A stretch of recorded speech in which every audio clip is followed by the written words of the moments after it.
क्रमांक 9 स्थित Kanungo state crystal AVP dynamic animist AVP supremacy AVP evergreen dignity AVP legend AVP Lakshmi AVP divine galaxy dreamland AVP diplomacy AVP और आशीर्वाद मंजिल AVP इमारतों के बच्चों में बुक का वितरण किया गया। इस अवसर पर बच्चों के परिजन और सोसाइटियों के सभासद मौजूद थे।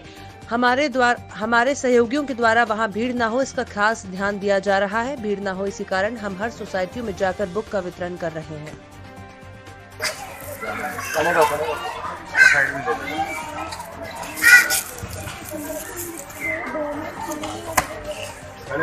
जाना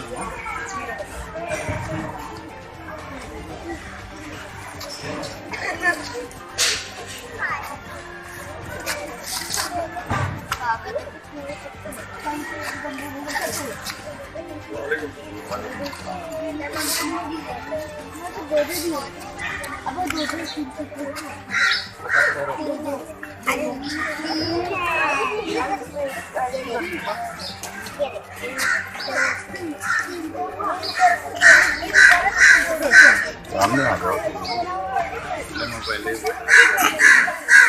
पहले यहाँ से दिखेगा ना पीछे साइड। जन अधिकार पार्टी के कार्यकर्ताओं ने सहरसा के बीपी मंडल चौक बैजनाथपुर में किसानों के समर्थन में नए कृषि कानून बिल के खिलाफ सड़क पर जमकर उग्र प्रदर्शन किया। भारत में किसान के कानून के खिलाफ जो सरकार की दमनकारी नीति है और उन्होंने जो किसानों को आतंकवादी कहा, जो हमारे अन्नदाता हैं उनको वो आतंकवादी कहते हैं। जन अधिकार पार्टी पूरे बिहार में किसान के समर्थन में उतर चुकी है। किसानों ने पूरे देश में चक्का जाम का कार्यक्रम रखा था, उसी के तहत जन अधिकार पार्टी किसानों के समर्थन में बैजनाथपुर में चक्का जाम की हुई है।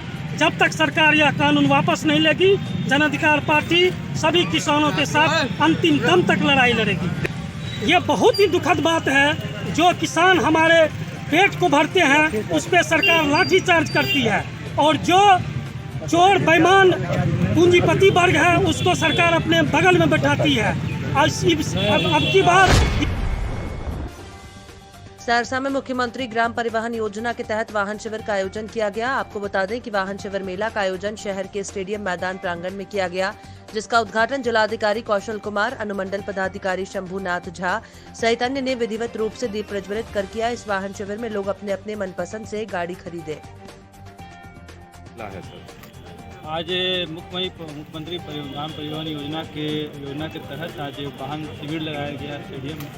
इसके तहत अभी सप्तम चरण में चयनित जो लाभुक थे जिन्होंने गाड़ी खरीद लिया, उनको भुगतान हो चुका है, उनको फिजिकली गाड़ी हैंडओवर किया गया है। साथ ही साथ जो चयनित लाभुक जो गाड़ी नहीं खरीदे थे उनके लिए एजेंसी के लोग यहाँ आए हुए हैं, अपना पसंद से गाड़ी खरीद रहे हैं, उनको भी ऐसा शीघ्र भुगतान हो जाएगा।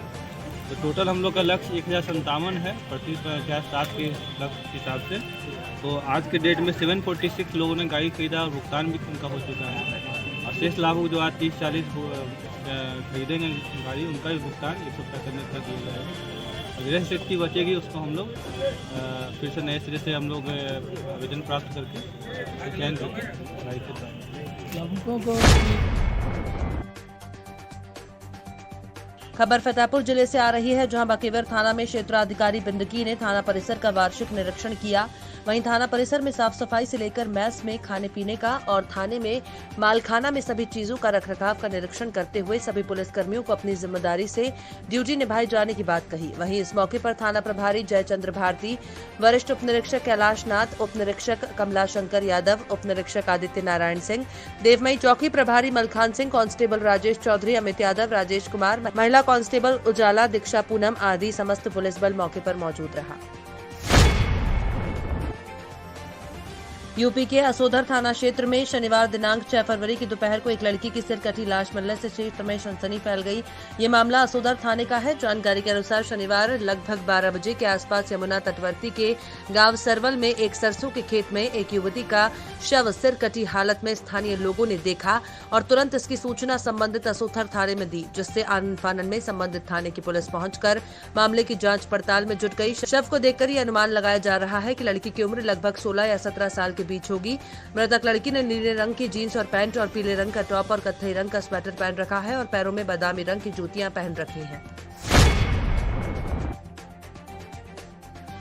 चनपटिया स्टार्टअप जोन की ख्याति दिन प्रतिदिन बढ़ती जा रही है। स्टार्टअप जोन में अपना उद्यम शुरू करने वाले उद्यमियों को सरकार और जिला प्रशासन द्वारा बेहतरीन सुविधाएं प्रदान की जा रही हैं। लॉकडाउन के दौरान जिले में वापस लौटे हुनरमंद कामगारों श्रमिकों द्वारा चनपटिया स्टार्टअप जोन में अपना प्रोडक्शन प्रारंभ कर दिया गया है और देश विदेश में जिले के बने उत्पाद पहुंच रहे हैं। सरकार और जिला प्रशासन द्वारा उद्यमियों को दी जा रही सुविधाओं को मद्देनजर अब राज्य के बाहर के उद्यमी भी पश्चिम चंपारण जिले में अपना सहयोग अधिष्ठापित करना चाह रहे हैं। उद्योग को बढ़ावा देने से जहां एक और लोगों को रोजगार की प्राप्ति होगी, वहीं जिले का आर्थिक विकास भी होगा। मझोलिया थाना क्षेत्र के माधोपुर मलाही टोला वार्ड नंबर 5 में बिजली की पोल को लेकर मारपीट क्रम में एक नवयुवक को बुरी तरह घायल कर देने का मामला प्रकाश में आया है।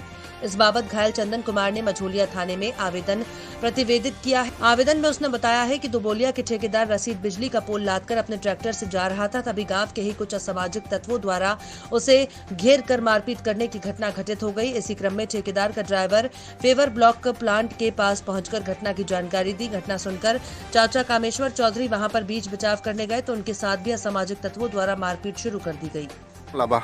मामला बाजे कामेश्वर चौधरी के मारत रहलन चके तो हमर बेटा सुनलन तो दौड़ल गइलन तो जहाँ तबाही होत रहे तो उनका पीछे से खींच के बिना साढ़े फरसा चला के काट दलन। हमर लड़का गिर गइल आ वहाँ से शिबू चौधरी, दिलीप चौधरी आ कुंदन रहलन आ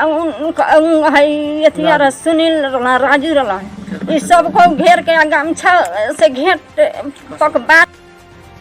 क्या है पूरा मामला? मामला है कि कामेश्वर चौधरी से झगड़ा कर रहा था लोग, विनोद चौधरी, दिलीप चौधरी, राजू कुमार, शिबू चौधरी कदम के गाछ लग झगड़ा कर रहा था लोग। हमारा भतीजा चंदन जो था गाछी में था, वो सुना हाला हुदम तो गया वहाँ पे कि कैसा मामला है। गया वहाँ तो देखा कामेश्वर चौधरी से लोग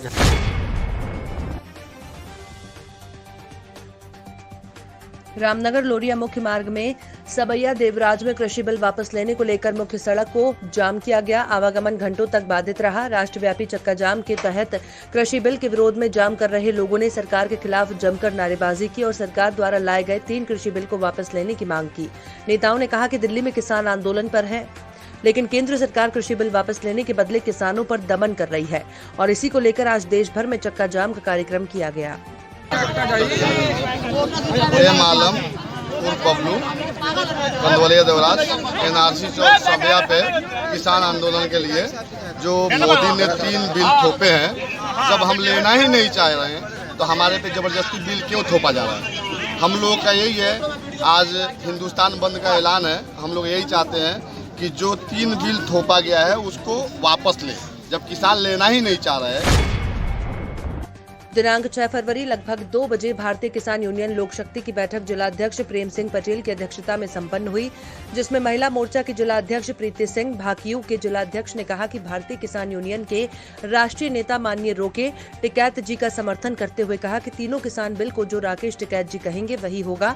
साथ ही उन्होंने कहा कि किसान यूनियन लोक शक्ति एकता मंच और भी तमाम संगठन मिलकर देश में राष्ट्रीय अध्यक्ष राकेश टिकैत जी के कहने के अनुसार चक्का जाम करने की रणनीति बनाते हुए किसान संगठन के लोग समस्त किसान संगठनों और दलों के एक होने पर विशेष तौर पर जोर दिया।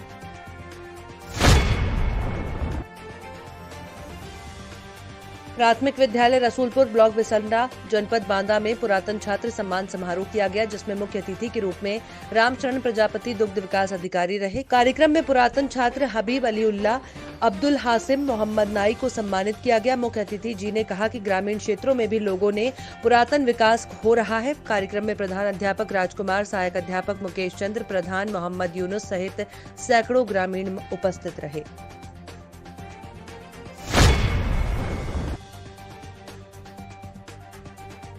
खबर बरेली के नवाबगंज के थाना क्यूलड़िया में तैनात एक दरोगा पर उसी गांव की रहने वाली एक महिला ने जबरन घर में घुसकर बलात्कार करने का आरोप लगाया। उसका आरोप था कि उस दरोगा का उसकी सास से पहले से नाजायज संबंध थे, जिस कारण दरोगा का घर पर आना जाना था और इसी बात का फायदा उठाकर 26 जनवरी के दिन महिला घर में अकेली थी। आरोपी दरोगा उसके घर पहुंचा। अकेला देखकर महिला को अपनी बाहों में जकड़ लिया और उसके साथ जबरन बलात्कार किया। महिला का पति जब घर लौटा तो उस महिला ने पूरी कहानी अपने पति और सास को बताई, तो पति ने बदनामी का डर दिखाते हुए महिला को चुप कर दिया। आपसे जानना चाहते हैं, आप जो शिकायत करने आई हैं, क्या पूरा मामला है? मेरी मतलब भेड़िया दरोगा है जो एसआई, उससे क्या नाम है उसका? एसआई मतलब संदीप कुमार। कौन से थाने में तैनात है? कुलड़िया थाने में। अच्छा, फिर? वो उसके संबंध मेरी सास के साथ है। अच्छा। हाँ, वो आता जाता रहता है मेरे घर पे हमेशा, और एक मतलब उसके गलत संबंध भी है उसके साथ। कितने समय से आता आपके घर? मेरे घर कम से कम एक महीने से आता होगा वो। अच्छा, फिर? और क्या कहते हैं, उसको एक दिन मैंने अपनी सास के साथ पकड़ लिया, तो उसने मतलब मेरे पे नजर डाली। और आज आप शिकायत करने आए हैं विश्व हिंदू परिषद कार्यालय में, क्या मामला है? हमारी लड़की के साथ में दरोगा संजीव कुमार तैनात कुलड़िया, उसने सामूहिक बलात्कार किया है। सामूहिक बलात्कार किया मतलब? इसने बलात्कार बिल्कुल जो है, लड़की अकेली थी और वो घर पे गया और मेरी लड़की को जबरदस्ती पकड़ करके उसके साथ बलात्कार किया। जबरन बलात्कार किया? जबरन बलात्कार।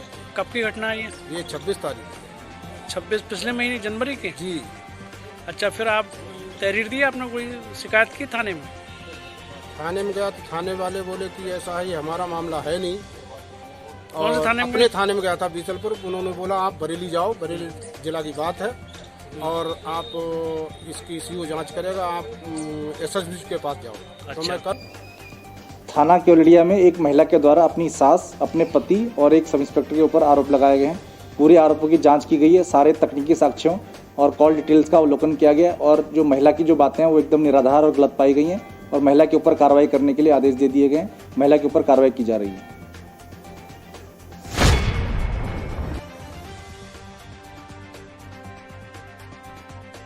देवरिया जिलाधिकारी अमित किशोर और पुलिस अधीक्षक डॉक्टर श्रीपति मिश्र द्वारा जिला चिकित्सालय में कोविड वैक्सीनेशन कराया गया। जिलाधिकारी ने कहा कि जनपद के समस्त क्षेत्रवासियों से आग्रह है कि आप लोग कोरोना का वैक्सीन लगवाएं, अफवाहों से दूर रहें। इसी क्रम में पुलिस अधीक्षक ने भी कोरोना वैक्सीन लगवाया और कहा कि आप लोग सभी को कोरोना वैक्सीन लगवाएं। अब कौन कौन यहाँ पे लोगों ने टीका लगवाया, क्या संदेश देना चाहते हैं? ये भारत सरकार और उत्तर प्रदेश सरकार के निर्देश के तहत फ्रंटलाइन वर्कर्स जो राजस्व विभाग, पुलिस, म्यूनिसिपल कॉर्पोरेशन, म्यूनिसिपैलिटी के लोग, पंचायती राज विभाग के जितने फ्रंटलाइन वर्कर्स हैं उनके आज सदन की शुरुआत हुई। इसी क्रम में मैंने और पुलिस अधीक्षक के द्वारा टीका लगवाया। 28 दिन बाद 5 तारीख को और मैं हम आपके माध्यम से आम जनमानस को संदेश देना चाहूँगा कि ये वैक्सीनेशन किसी भी तरह की